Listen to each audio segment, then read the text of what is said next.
Indian premier লিগেই অনেক বছর ধরে খেলছে কাটার মাস্টার মুস্তাফিজুর রহমান। তবে স্বপ্নের মতন আসরটা কাটিয়েছে গত বছর চেন্নাই সুপার কিংসের জার্সিতে। তা সত্ত্বেও বাংলাদেশি এই পেসার বাদ পড়েছে চেন্নাই সুপার কিংসের স্কোয়াড থেকে। মেগা নিলামের আগেই চেন্নাই ধরে রাখতে পারবেন মাত্র 4 জন ক্রিকেটারকে, যেখানে জায়গা হচ্ছে না মুস্তাফিজুর রহমানের। অবশ্যই চেন্নাইয়ের দরজা মুস্তাফিজের জন্য বন্ধ হয়ে যাচ্ছে, ব্যাপারটা এমনও না।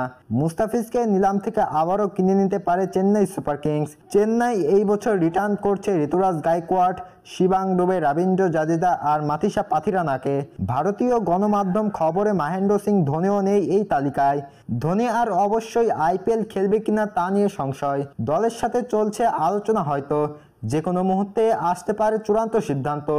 ধোনিকে যদি চেন্নাই রিটার্ন না করে তাহলে ধরে নেওয়া যাক আইপিএলে আর কখনোই খেলবেন না মহেন্দ্র সিং ধোনি। অবশ্যই 4 ক্রিকেটারের রিটার্নের ব্যাপারটা এখনো চূড়ান্ত নয়। যদি সংখ্যা হয় 5 বা 6 তাহলে ধোনি থাকবেন না জায়গা হারানোর ভয়ে। তবে মুস্তাফিজের জন্য রিটার্ন লিস্ট জায়গা পাওয়া অবশ্যই একটু বাড়াবাড়ি বটে। তবে গত মৌসুমে ফিজ যেভাবে খেলেছিল তাতে এই আসরেও তাকে নিতে পারে চেন্নাই সুপার কিংস। শুধু চেন্নাই কেন, বাকি দলগুলো কারাকারি শুরু করতে পারে বাংলাদেশি এই পেসারের জন্য।